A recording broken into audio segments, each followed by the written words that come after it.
ఉభయ గోదావరి జిల్లాలో పరిచయం అక్కర్లేని పేరు విశ్వ హిందూ ధర్మ పరిరక్షణ రామసేన అధ్యక్షులైన కంబాల శ్రీనివాస్ గారు. కంబాల శ్రీనివాస్ గారి పుట్టినరోజు ఈరోజు. పెద్ద ఎత్తున గోదావరి జిల్లాల నుంచి అభిమానులు, తర్వాత మిత్రులు వీళ్ళందరూ కూడా వచ్చి ఆయనకు విశేష చెప్పడం, ఉదయం నుంచి ఆయన స్టాండింగ్ సాయంత్రం వరకు, అంటే జనప్రవాహం ఆ విధంగా. సడన్గా శ్రీనివాస్ గారు నమస్తే, మీకు పుట్టినరోజు శుభాకాంక్షలు ఈస్ట్ న్యూస్ తరఫున. ఓకే అండి. సార్, సడన్గా మీరు ఒక ధర్మ పరిరక్షణ సమితి పెట్టారు, పెద్ద నాయకుడిగా గోదావరి జిల్లాలో ఎమర్జీ కావడానికి రీజన్ ఏంటి? సడన్గా అలాగా ఇంత ఫాలోయింగ్ ఎలాగ వచ్చింది? అసలు దానికి రీజన్ ఏంటి? మీరు అంతకుముందు బిజినెసెస్ ఏవో చేసేవారు, సడన్గా అంటే ఆధ్యాత్మికం వైపు మీ మనసు ఎలా మళ్ళింది? ఇంత లీడర్గా ఎదగడానికి కారణం ఏంటి? శ్రీ మహాగణాధిపతి నమః. భారత్ మాతాకు జై. జై శ్రీరామ్. నేను మీ కంబాల శ్రీనివాసరావు, విశ్వ హిందూ ధర్మ పరిరక్షణ రామసేన అధ్యక్షుడుగా, అలాగే భారతీయ జనతా పార్టీ నాయకుడిగా మీకు అందరికీ చాలామందికి సుపరిచితమే. అలాగే ఈస్ట్ న్యూస్ యాజమాన్యానికి, అలాగే రామనారాయణ గారు, జర్నలిస్ట్ రామనారాయణ గారికి ప్రత్యేకమైన ధన్యవాదాలు తెలుపుకుంటూ, ప్రింట్ అండ్ ఎలక్ట్రానిక్ మీడియా నేను చేసే కార్యక్రమాలకి అలాగే ప్రజలకి మధ్య వారధిగా ఉంటూ మాకు చాలా సహాయం చేస్తున్న మీ అందరికీ కూడా మీ యొక్క పాత్ర అద్భుతమైంది. మీ పాత్రను 1000 నోళ్ళ కొనియాడుతూ మీకు ప్రత్యేకమైన ధన్యవాదాలు తెలుపుకుంటున్నాను. ఈ గోకవరం అనేది ఆంధ్రప్రదేశ్లోని తూర్పుగోదావరి జిల్లా రాజమండ్రికి 33 కిలోమీటర్ల దూరంలో ఉంది.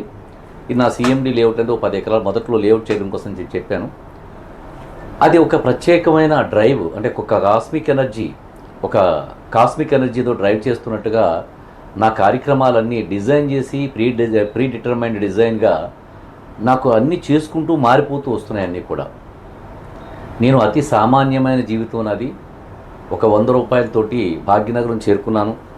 ఈ భాగ్యనగరం అనే పేరుని ఆంధ్రప్రదేశ్లో అందరికీ పరిచయం చేయడానికి కోసం చెప్పి నేను తెలంగాణ, ఆంధ్రప్రదేశ్లో కూడా ఇక మీద మనం హైదరాబాద్ని పిలుచుకోకూడదు, భాగ్యనగరంగా పిలుచుకుందామని చెప్పి నేను ఎందుకన్నానంటే, యోగి ఆదిత్యనాథ్ గారు ఎప్పుడు కూడా హైదరాబాద్ అని పిలవరు, దీన్ని భాగ్యనగరం అని పిలుస్తారు. అది పిలవడానికే అద్భుతంగా ఉంటుంది, అది మన సంస్కృతి కాదు అది. సో నేను భాగ్యనగరం చేరుకున్నాను. ఉద్యోగం చేసుకునేవాడిని. వివాహం అయింది, 2 అమ్మాయిలు పుట్టారు. వాళ్ళిద్దరు కూడా పెద్దవాళ్ళు అయ్యారు. అమెరికా వివాహం చేశాను. నేను కూడా అమెరికాలో ఉండేవాడిని.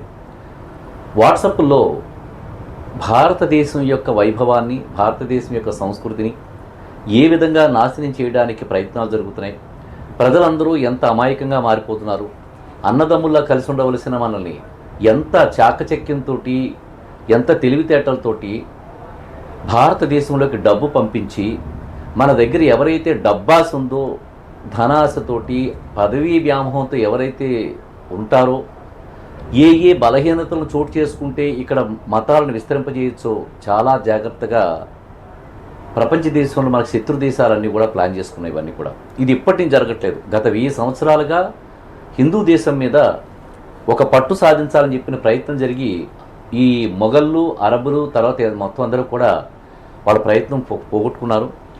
బ్రిటిష్ వాళ్ళు వచ్చారు, ఫ్రెంచ్ వాళ్ళు వచ్చారు, నానా జాతుల వాళ్ళు వచ్చారు, కానీ ఈ భారతదేశం మీద పట్టు చిక్కటం లేదు, ప్రయత్నం కూడా ఆపట్లేదు. అయితే చాలా తెలివిగా ఏం జరిగిందంటే, జవహర్లాల్ నెహ్రూ దీనికి చాలా తెలివితేటలుగా ఏం చేశాడంటే, ఒక తోడేలు, గొర్రెల మందులోకి తోడేలు వేషంతో వచ్చినట్టుగా మన దాంట్లోకి వచ్చి, అతను జవహర్లాల్ నెహ్రూ అనే అతను మనకి హిందువు కాదు, అతను ఆఫ్ఘనిస్తాన్కి సంబంధించిన వేరే మతస్థుడు.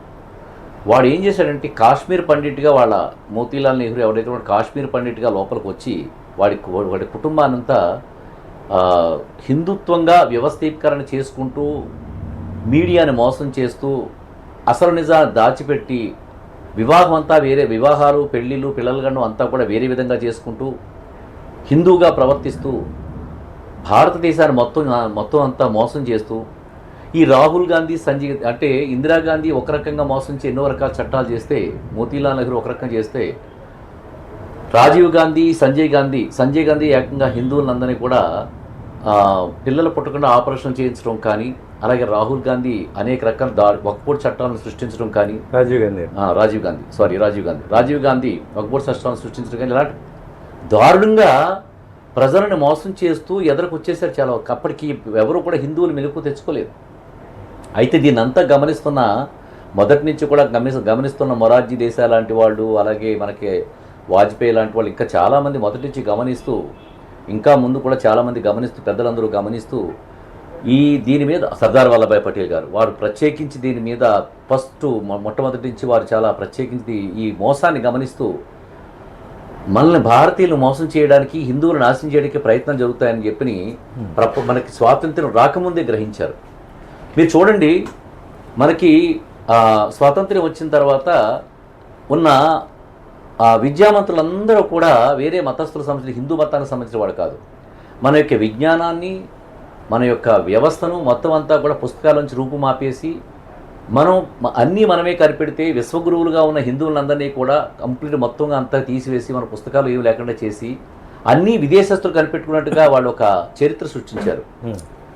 ఒక ఉదాహరణ ఏంటంటే, గెలీలియో 1600 సంవత్సరాలు భూమి గుండ్రంగా ఉందని డిక్లేర్ చేస్తే మన వేల సంవత్సరాల క్రితమే ఆదివరాహస్వామి వారి భూమి మీద ముట్టి మీద గుండ్రంగా భూమాతను సృష్టించి పెట్టిన చెక్కడాలు తమిళనాడు ఎక్కడ పడితే అక్కడ ఉన్నాయి. మఘా నక్షత్రం యొక్క ప్యాటర్న్ కూడా వాళ్ళు చెక్కారు. జీవ ఉత్పత్తి ఎలా జరుగుతుంది అనేది, యొక్క శుక్రకణాలు ఎలాగ ఉంటాయి, అండవులు ఎలా ప్రవేశిస్తాయని కూడా ఆలయాల మీద చెక్కారు. అంటే మనకి అన్నీ తెలుసు. విశ్వగురువులు మనం.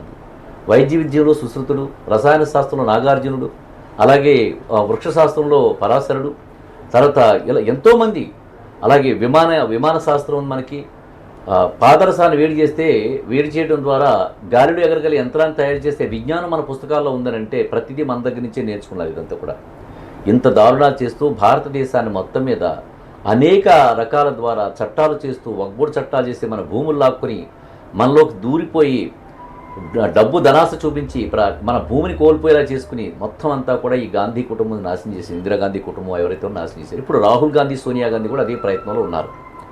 ఈ జరిగిందంతా కూడా నాకు సింహావలోకనం అయ్యి ఈ భారతదేశాన్ని కాపాడడానికి నరేంద్ర మోడీ గారు ఒక పక్కన చేస్తున్న ప్రయత్నాలు, భారతీయులకి మీద రామాలయాన్ని సంపాదించుకోవడానికి 450 సంవత్సరాలు జరుగుతున్న పట్టు, ఒక పక్కన నరేంద్ర మోడీ గారు రామాలయాన్ని సంబంధించుకున్న కోర్టులో పోటీ పడుతుంటే కాంగ్రెస్ గవర్నమెంట్ సోనియా గాంధీ ఆధ్వర్యంలో వ్యతిరేకంగా రాముడి మీద కోర్టులో కేసేయడం, ఇదంతా కూడా నా మదిలోకి వచ్చింది. రెండోది, ఎలాగ చైతన్యం చేయాలి, ఈ మత మార్పులు ఎలాగ ఆప్ చేయాలి, మన హిందుత్వ యొక్క గొప్పతనాన్ని ఏ విధంగా బయటికి తీసుకురావాలని చెప్పిన ఉద్దేశంతో తిరిగి నేను నా ఊరు ఎక్కడి నుంచి మొదలు పెడదామని చెప్పారంటే, నాకు బలం ఉన్న ఊరు గోకవరం కాబట్టి గోకవరం చేరుకుని దాదాపు ఇప్పటి వరకు 3 నియోజకవర్గాలు ఎన్నుకొని జగ్గంపేట, రాజానగరం, అలాగే మన పోలవరం జిల్లాలని ఎన్నుకొని ఆ నియోజకవర్గాల్లో ఇప్పటిదాకా ఒక 20 కోట్ల రూపాయల ఖర్చు పెట్టిన విధానం ఎలాంటిదంటే, మహిళలకి ఇప్పటిదాకా 2 కేజీల బంగారం శ్రావణ మాసంలో రూపంలో డ్రా తీసి పంచిపెట్టడం, ఇప్పటిదాకా 20,000 పట్టు చీరలు వివిధ జాతరలోని పండుగలకి వితరణ చేయడం, కంబాల ధన్వంతరి పేరు మీదట ఎవరు సహాయానికి వచ్చినా 10,000, 5,000 దగ్గర మొదలు పెట్టుకొని అవసరాన్ని బట్టి లక్షల దాకా 3 లక్షల దాకా కూడా నేను వితరణ చేయడం జరిగింది. అంటే వైద్యానికి కంబాల ధన్వంతరి పేరు మీద వైద్యానికి సహాయం చేయడం జరిగింది. ఛత్రపతి శివాజీ కంబాల స్పోర్ట్స్ అకాడమీ పేరుతోటి కబడ్డీ, అలాగే క్రికెట్, వాలీబాల్ టోర్నమెంట్లు నిర్వహిస్తూ లక్షలాది రూపాయలకు కూడా ఖర్చు పెట్టాను. మా ఊళ్ళో ప్రత్యేకించి ఆలయాల పునరుద్ధరణ కోసం చెప్పి మా ఊళ్ళో స్టార్ట్ చేసి అమ్మవారికి 21 లక్షల రూపాయలు పెట్టి బంగారు కిట్ను తయారు చేస్తే 14 లక్షల రూపాయలు నేను ఇచ్చి, అప్పటిలో 70 లక్షలు అవుతుందని చెప్పుకున్న బంగారం ఇప్పుడు 1,50 లక్షలు అయిపోయింది. అమ్మవారికి బంగారు చేర్చించడానికి చేయించారు. నేను ఇచ్చిన పెద్ద మొత్తాల విరాళాలు ఏంటంటే, సుబ్రహ్మణ్య స్వామి వారికి 25 లక్షలు, కోరుకొండలో మాకు దగ్గర 10 కిలోమీటర్ల దూరం కోరుకొండలో సుబ్రహ్మణ్య స్వామి వారికి 25 లక్షల రూపాయలతో వేలాయుధం తయారు చేస్తే కార్తీక మాసం నాడు కదా రెడీ అవుతుంది. అలాగే శ్రీరంగపట్నంలో మొత్తం ఊరంతా కూడా కోట్లాది రూపాయలు అక్కడ వితరణ చేయడం జరిగింది. మధుకొండం తల్లి గుడికి 13 లక్షల రూపాయలు విరాళం ఇవ్వడం జరిగింది. అలాగే మాకు 2 కిలోమీటర్లు 3 కిలోమీటర్ల దూరంలో ఉన్న వీర్లంకపల్లిలో అభయాంజనేయ స్వామి వారి విగ్రహానికి కానీ 12 లక్షల రూపాయలు, సీతానగరంలో మావుడమ్మ తల్లికి వెండి కవచం చేయించానది, వెండి పట్టు చీర కవచం చేయించేది, దానికి 10 లక్షల రూపాయలు అయింది. ఇంకా సీతానగరం పట్టు జిల్లాలో ప్రతి ఆలయానికి 1 లక్ష, 28 లక్షలు, 29 లక్షలు, 30 లక్షలు అక్కడ ఖర్చు పెట్టడం జరిగింది. అలాగే అన్నదానాలకి పట్టు చీరకు ఇంకో 5 లక్షల రూపాయలు ఇలాగిస్తూ ఈ రోజున ఏ గ్రామానికి వెళ్ళినా నేను విరాళం ఇవ్వని ఆలయం లేకుండా ఉంది అని చెప్పారంటే అతిశయోక్తిగానే మీరు భావించవచ్చు.